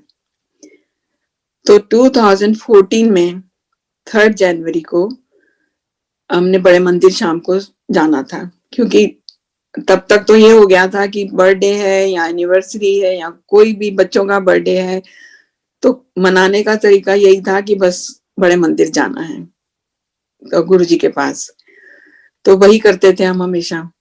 तो लेकिन अंकल जब मैं अकेली जाती थी तो मैं हमेशा डायरेक्ट जाती थी गुरु जी के पास जब पहले, लेकिन बाद में तो अब अंकल हमेशा साथ होते थे 13 ऑनवर्ड्स। तो 14 जनवरी 3 को जब भी अंकल के साथ मैं जैसे जाती थी तो अंकल हमेशा रास्ते में साईं बाबा का मंदिर आता था बसंतपुर में, तो वहां जरूर जाते थे माथा टेकने के लिए और फिर वहां से आगे गुरु जी के मंदिर। तो 3 जनवरी को भी जैसे हम पहले गए साईं बाबा मंदिर, क्योंकि वो शुरू से कई सालों से साईं बाबा से अटैच्ड थे जैसे, तो मैं भी कुछ नहीं, हालांकि मैंने तो साईं बाबा के बारे में सिर्फ शादी के टाइम ही सुना था जब मेरी शादी हुई थी। उसके पहले तो दिल्ली में रहते हुए भी हमें नहीं पता था कि लोधी कॉलोनी में साईं बाबा मंदिर है या कोई ऐसा है। एनीवे खैर फिर बाद में तो जो भी था, लेकिन वो हमेशा रास्ते में पहले साईं बाबा मंदिर माथा टेक के और फिर आगे गुरु जी के बड़े मंदिर जाते थे।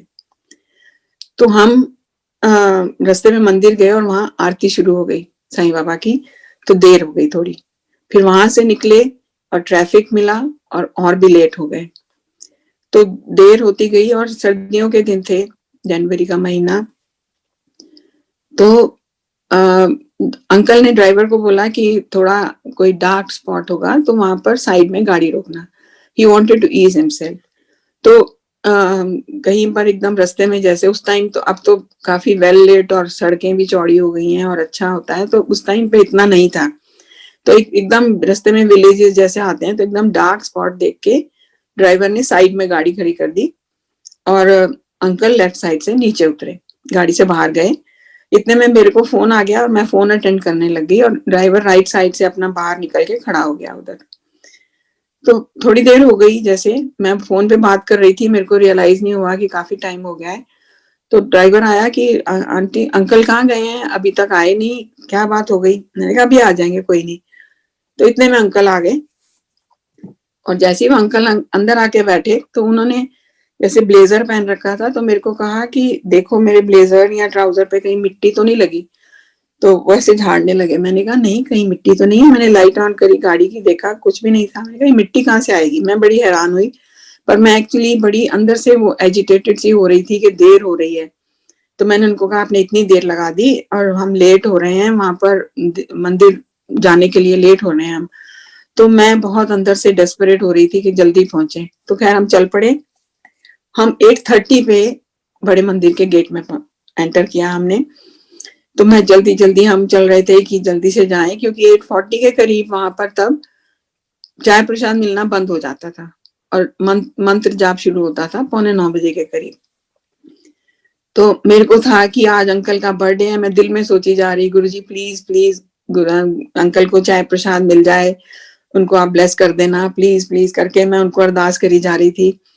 पर हम जब तक पीछे पहुंचे तो 8:40 हो चुके थे और मैंने जैसे ही हम पीछे जैसे सीढ़ियां 2-3 उतर के नीचे जाते हैं बैकयार्ड में जहां आप लंगर प्रसाद भी करते हैं हम लोग, तो वहां चेयर्स होती थी पीछे, तो वहां जा बैठना होता था क्योंकि हम नीचे नहीं बैठ पाते थे। तो वहां गए, हम जैसे उतरे तो अंकल को मैंने एक को पूछा अंकल प्लीज चाय प्रसाद मिलेगा, पर वो जल्दी लाइन चला रहे थे कि जल्दी से बैठिए आप लोग, मंत्र जाप शुरू होने वाला है।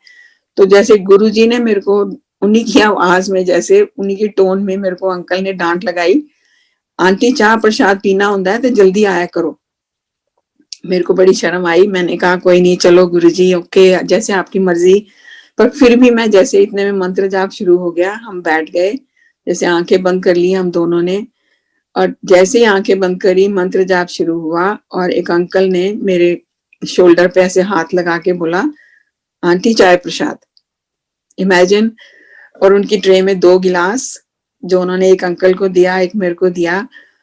तो गुरुजी ने मेरी अरदास सुनी। हालांकि आप मानोगे नहीं, एकदम स्ट्रिक्ट ये होता था कि जब मंत्र जाप शुरू हो जाए तो नो चाय प्रसाद, कभी नहीं मिलता था। लेकिन उस दिन गुरुजी ने मेरी अरदास सुनी और आई वाज सो हैप्पी कि गुरुजी आपने ब्लेस कर दिया अंकल को। शुक्राना, बहुत बहुत थैंक्स किया गुरुजी का। फिर लंगर प्रसाद लिया हमने और हम घर वापस आ गए, गुरुजी से आज्ञा लेके हम वापस आ गए।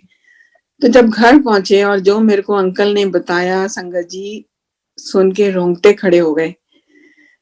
अंकल ने बताया कि जब वो गाड़ी से बाहर निकले थे, उतरे थे गाड़ी से लेफ्ट साइड, तो वो गाड़ी एक्चुअली खड़ी थी क्योंकि अंधेरा था, ड्राइवर को भी पता नहीं लगा। एकदम वहां पे इतना बड़े खड्डा था, मतलब एक जैसा ना ट्रेंच, मतलब खुदाई हुई थी वहां पर, और जो वो खाई थी वो कम से कम 8-10 फुट गहरी थी।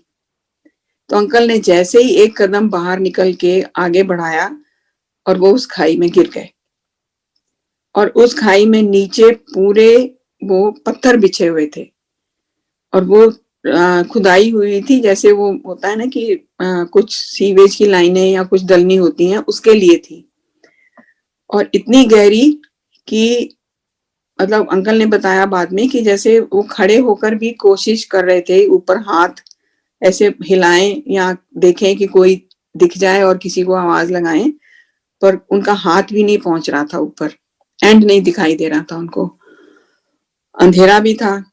तो पहले तो अंकल कहते हैं जैसे ही मैं गिरा और मैं पूरा बीच में लेट गया, ऐसे जैसे गिर गए, तो उन्होंने सोचा कि अरे ये तो क्या, अब तो पता नहीं कितनी हड्डियां टूट गई होंगी, कितनी जगह चोट लगेगी, मैं कैसे उठूंगा। और फिर कहते हैं कि मेरे दिल में ख्याल आया कि गुरुजी मैं तो आपके पास आ रहा था, ये क्या हो गया।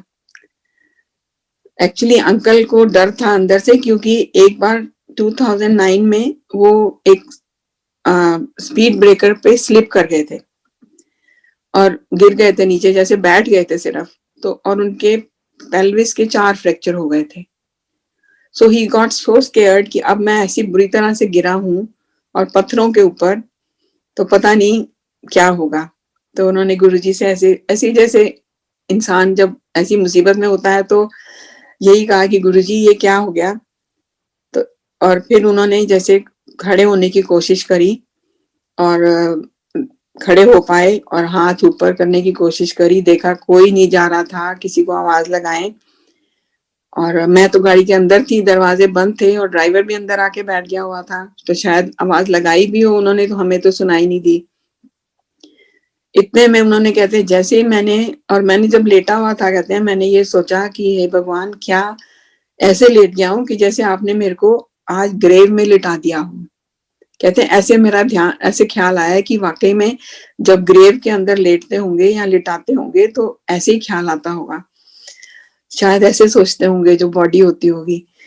तो फिर कहते हैं जब गुरुजी को मैंने ऐसे कहा, खड़ा हुआ, तो एक हाथ एकदम से इनको दिखाई दिया, एकदम गोरा चिट्टा चमकता हुआ हाथ, और इन्होंने ऊपर देखा तो एक very fair tall suited booted man, bald, वहां खड़े थे, और अपना एक हाथ उन्होंने आगे किया, और संगत जी आप मानोगे नहीं, उन्होंने इंग्लिश में बोला गिव मी योर हैंड,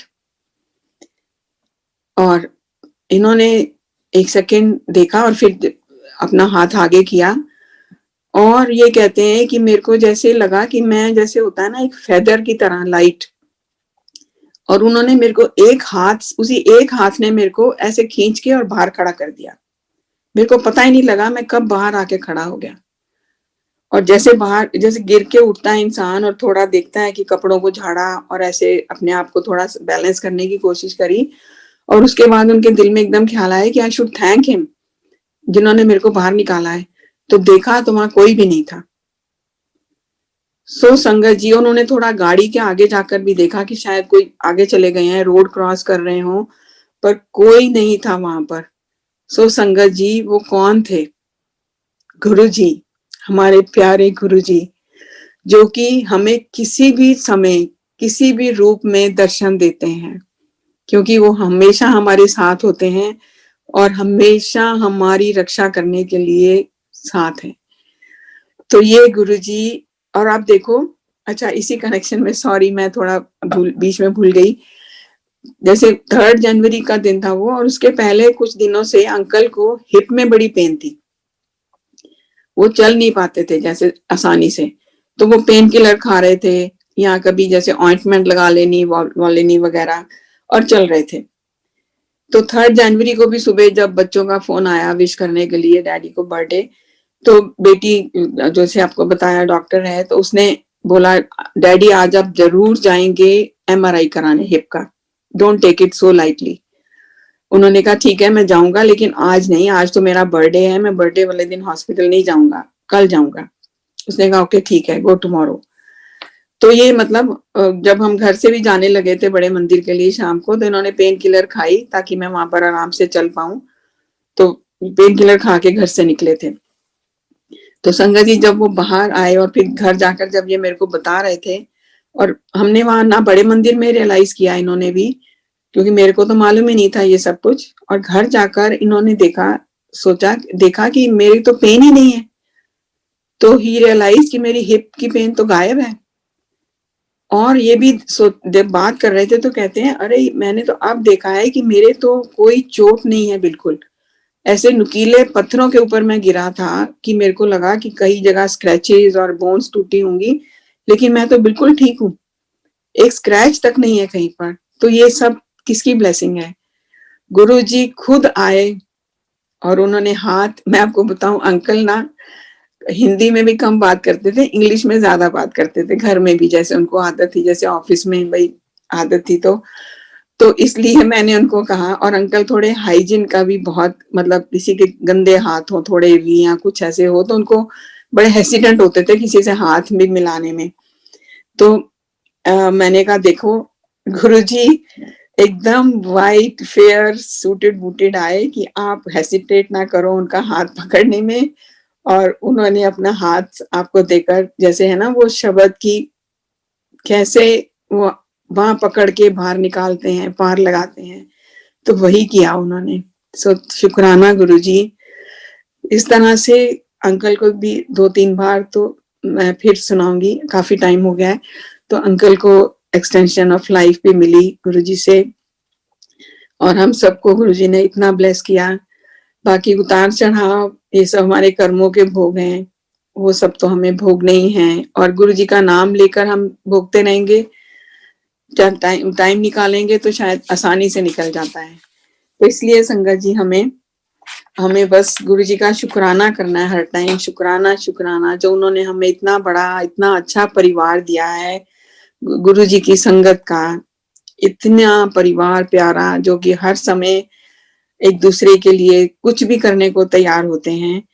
और शब्द कीर्तन, गुरुजी की ब्लेसिंग, गुरुजी का चाय प्रसाद और लंगर प्रसाद, ये सब गुरुजी की ब्लेसिंग है, जिसे हमें हमेशा, मतलब उसका कहते हैं ना, एक कण भी हमें मिस नहीं करना चाहिए। वहां पर जब गुरुजी फिजिकल फॉर्म में थे तो हमें याद है जब देर तक बिठाते थे, कई बार 2-2 बार लंगर कराते थे, और पता नहीं हम कैसे खा जाते थे पूरा। और मतलब साथ में गुरुजी हाथ से इतना प्रसाद भी बांटते थे, वो भी हम खा लेते थे, क्योंकि आज्ञा होती थी कि वहीं खाना है, तो वहीं खा लेते थे।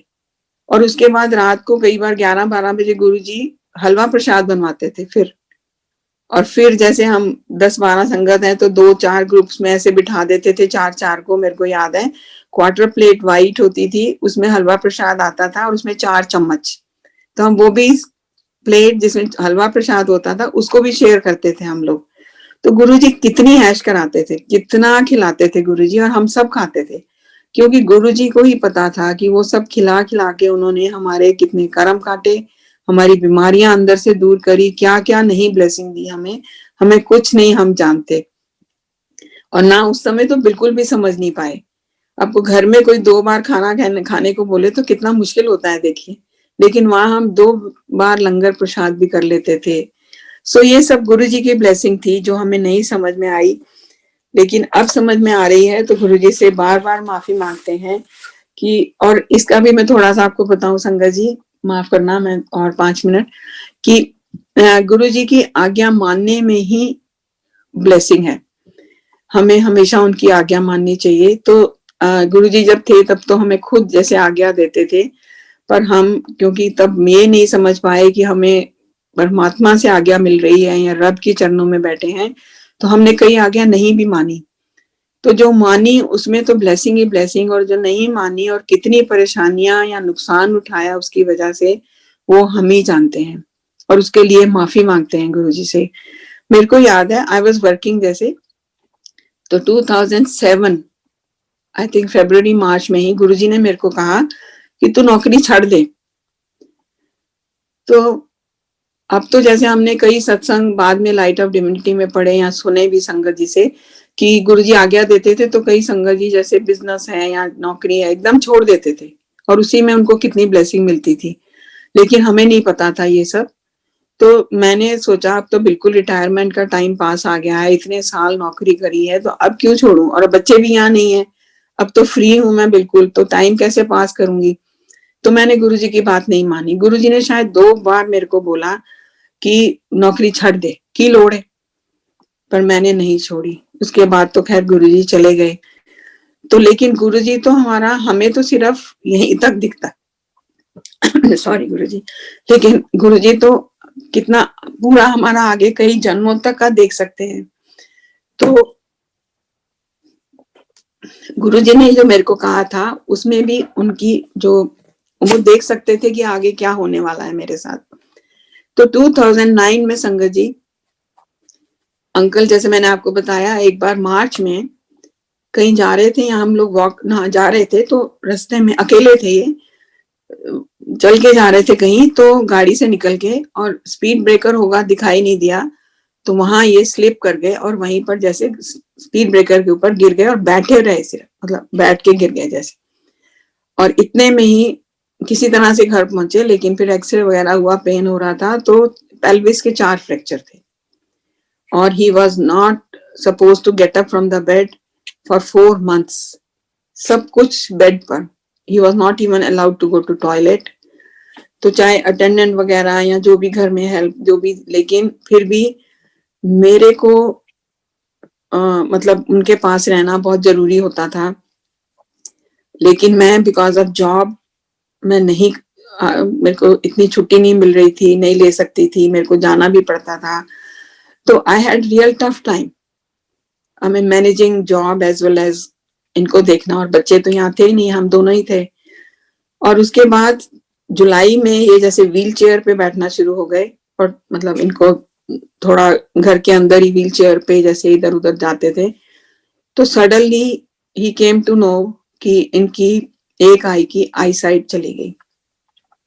ही गॉट ARMD, आई मीन, और उसका इलाज सिर्फ एम्स में ही था, and it was a very tough treatment. आंख में इंजेक्शन लगवाने होते थे, तो मतलब इट वाज वेरी टफ। और मेरे को फिर वही कि जॉब है, छुट्टी नहीं मिल रही, tension. So that whole year it was really bad for me. So ये सब देखिए, गुरुजी की बात मानी होती तो ये सब अगर प्रॉब्लम आनी थी, तो इसीलिए गुरुजी तो हमारी परेशानियां दूर करने के लिए बैठे थे, लेकिन हमने ही उनकी बात नहीं मानी और इतना सफर किया मैंने। तो और उसके बाद तो फिर हमें सितंबर में एक्चुअली यूएसए आना था। हमारी बेटी जो है, she was being blessed with a daughter, तो हम दोनों को यहाँ आना था। तो मतलब दिस लाइक दिस, तो ये सिर्फ मैंने आपको बताया है कि जब भी गुरुजी की आज्ञा हमने नहीं मानी तो उसका बहुत ही परेशानियां उठाई हैं या नुकसान हो उठाया है, लेकिन गुरुजी फिर भी रक्षा करते आए हैं। और यही प्रार्थना है गुरुजी से कि हमेशा बस हमारे साथ रहना, हमारे अंग संग रहना गुरुजी, और अपनी प्यारी प्यारी संगत को प्लीज हमेशा ब्लेस करते रहिए। और यही आपसे प्रार्थना है, बस आपका नाम ना भूल पाए हम, बस। और मांगे नहीं, लेकिन ये जरूर मतलब मांगे कि गुरुजी आप हमारे साथ रहना हमेशा, हमारा हाथ आप कभी मत छोड़ना। शुक्राना गुरुजी, शुक्राना। और संगत जी और गुरुजी, मेरे से ये सब बोलने में या बताने में कुछ भूल चूक हो गई हो तो प्लीज गुरुजी आप माफ करना, प्लीज मेरी त्रुटियों को माफ करना। थैंक यू, शुक्राना गुरुजी, शुक्राना संगत जी फॉर लिसनिंग, शुक्राना वेरी मच, शुक्राना। जय गुरुजी संगत जी।